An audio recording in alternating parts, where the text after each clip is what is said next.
तर भावांनो, मुंबई तर लई जण फिरलेले आहेत, पण भरपूर लोक या मुंबईच्या नवीन चेहऱ्यापासून वंचित आहेत. तर आता मी आलोय कोस्टल रोडला आणि आता मस्तपैकी वॉकिंग वगैरे करतोय आणि तुम्हाला मागचा व्ह्यू दाखवतो कसा आहे. एक नंबर. मागं जे बघताय ते आहे हाजी अली दर्गा आणि मस्तपैकी आता वॉकिंग वगैरे करतोय.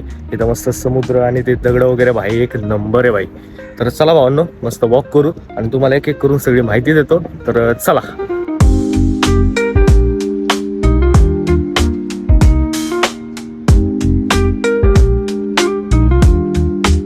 भाई इथे एक गोष्ट सांगतो, वॉकिंग एक्सपिरियन्स एक नंबर आहे भाई. खरंच म्हणजे कसं एक नंबर नसणार भाई.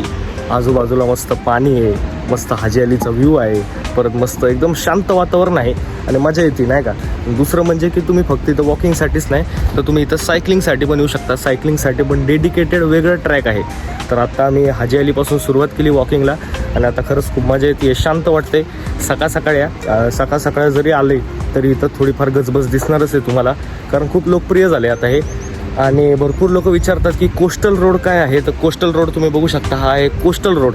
कोस्टल रोडचं काय काम आहे, ह्याच्याने काय होतं नक्की की जेव्हा कोस्टल रोड नव्हता तेव्हा जे पश्चिम उपनगर आहे आणि दक्षिण मुंबई आहे त्याच्यामध्ये भरपूर जास्त गाड्यांची कोंडी व्हायची, म्हणजे ट्रॅफिक व्हायची.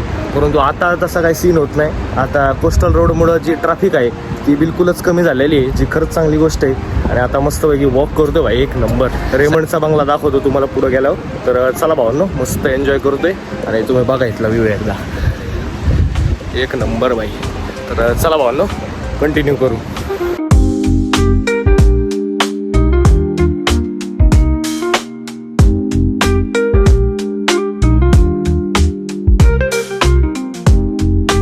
हे बघा भावांनो, जे तुमच्या समोर दिसतंय हे आहे रेमंडचा टावर, म्हणजे रेमंडचं घर आहे नाही काही, कसलं मोठं आहे बाई. आणि हे बघा आपलं इम्पिरियल टावर, ट्विन टावर पण म्हणतो ज्याला, त्याच्याच मध्ये भाई सूर्य एक नंबर भाई. नजारा एक नंबर कडक आहे भाई, नाद आहे. आणि इथं आपल्या गाड्या वगैरे भाई खतरनाक. कोस्टल रोड एकच नंबर.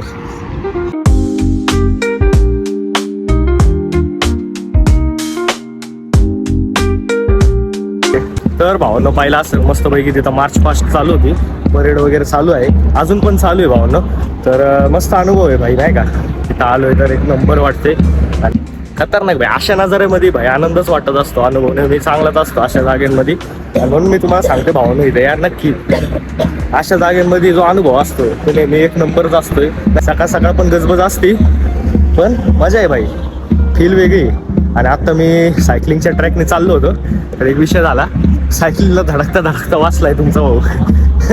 म्हणजे व्लॉग करता कळत नाही भाई की कोणत्या ट्रॅकवर चाललाय मी. बघा आता सायकलिंगचा एक वेगळा पट्टा राहतो नाही का, मी त्याच्यात वॉक करतोय. एक सायकलीवाला अचानक दाखवणार होता आपल्याला, तर ठीक आहे वाचलो आपण, काही विषय नाही. तर माझी पण आशा ही राहील की तुम्ही पण जर इथं कधी आले तर नक्की भाई कोस्टल रोडला तर नक्की या. मस्त एक्सरसाइज करा, वॉकिंग करा भाई, फायदा घ्या यार याचा. बनवले भाई सरकारने तर भाई फायदा घ्या याचा, काय विषय. तर चला भावांनो, आजच्या ब्लॉगसाठी एवढंच. आशा करतो ब्लॉग आवडला असेल तर भाई लाईक करून टाका भाई, तुमच्या भावाला सपोर्ट करा आणि चॅनलला सबस्क्राईब करून टाका, एवढं तर करूच शकता. तर भेटूयात नेक्स्ट ब्लॉगमध्ये, तोपर्यंत बाय.